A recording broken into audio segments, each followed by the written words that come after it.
আমাদের এই গ্রামে ৮-১০ দিন যাবৎ পানিবন্দিতে মানুষের দুর্বিষহ জীবনযাপন করছে। এমত অবস্থায় আমাদের এখানে কোনো সরকারি কোনো প্রকার সহায়তা আসে না, আর কোনো প্রকার ইউনিয়ন প্রতিনিধি আমাদের গ্রামে আসে নাই। এবং এমত অবস্থায় আমাদের বাড়ির আশেপাশে ঘরের সহ যে সাপের উপদ্রব বেড়ে গেছে, আমরা ঠিকমতো ঘুমাতে পারছি না। চাঁদপুর জেলার শাহরাস্তি উপজেলার রাইশ্রী উত্তর ইউনিয়ন রাইশ্রী গ্রাম, এটা একেবারে চাঁদপুর জেলার একেবারে প্রত্যন্ত এলাকা।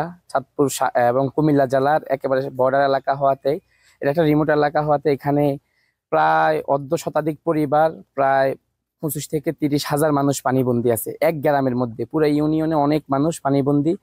এই এলাকাটায় এখনো আমাদের সরকারিভাবে বা বড় কোনো ধরনের ওই রকম ত্রাণ এখনো পৌঁছে নাই। এলাকার বিত্তশালী এবং আমরা কিছু মানুষ মিলে মানুষের কাছে এখন কিছু কিছু ত্রাণ পৌঁছাইতেছি।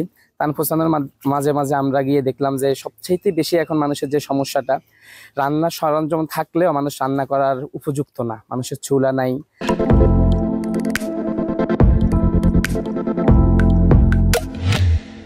বা রান্না করার ওই রকম ইয়ে নেই, গ্যাস থাকলেও এক একটা গ্যাসের দাম প্রায় 3000-3500 টাকার মতন।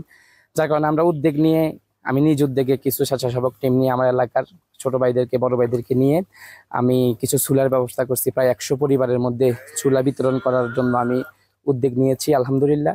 এর মধ্যে আজকের দিন ইনশাল্লাহ 20-25টা চুলা আমি বিতরণ করব স্বেচ্ছাসেবক টিম সাথে নিয়ে। এর পাশাপাশি আজকে প্রায় 250-300 পরিবারের জন্য শুকনা খাবার এবং 150 পরিবারের জন্য ভারী খাবারের ব্যবস্থা করছি আলহামদুলিল্লাহ। আমি স্বেচ্ছাসেবক নিয়ে এগুলো আজকে বিতরণ করব।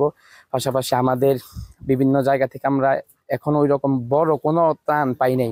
দেশবাসীর কাছে আমার আকুল আবেদন, আপনারা আমাদের পাশে দাঁড়ান, এই জায়গায় আসেন আর তাদের পাশে দাঁড়িয়ে তাদের আর্থিকভাবে সহযোগিতা করেন।